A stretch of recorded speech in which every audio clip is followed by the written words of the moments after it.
July August গণহত্যার বিচারে প্রক্রিয়া ও জবাবদিহিতা নিয়ে দিনভর বৈঠক করেছে মার্কিন প্রতিনিধি দল। সকালে সচিবালয়ে আইন মন্ত্রণালয়ের কর্মকর্তাদের সাথে বৈঠক করেন। দুপুরে বৈঠকে বসেন আন্তর্জাতিক অপরাধ ট্রাইব্যুনালের চেয়ারম্যান ও প্রসিকিউশন টিমের সাথে। প্রসিকিউশন টিম হারিয়ে যাওয়া এভিডেন্স সংগ্রহে সহযোগিতা চান মার্কিন প্রতিনিধি দলের।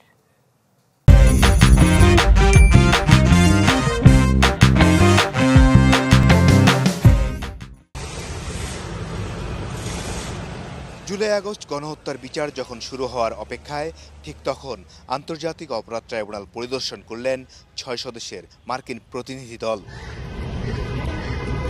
বৃহস্পতিবার দুপুরে শুরু হওয়া এই বৈঠক চলে প্রায় ১ ঘন্টা।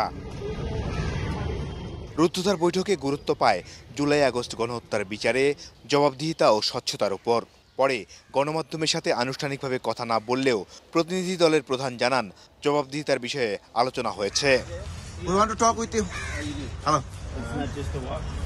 What is the purpose of your visit? We're here to talk about justice and accountability. Are you satisfied with this meeting?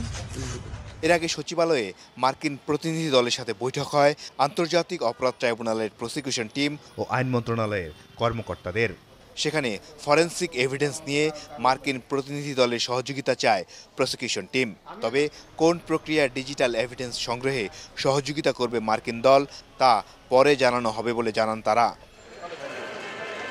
18 November Anisul Haque, Salman F Rahman সহ গ্রেপ্তার 10 মন্ত্রী, 2 উপদেষ্টাকে ট্রাইব্যুনালে হাজির করা হবে। মাসুদুর রহমান, চ্যানেল 24, ঢাকা।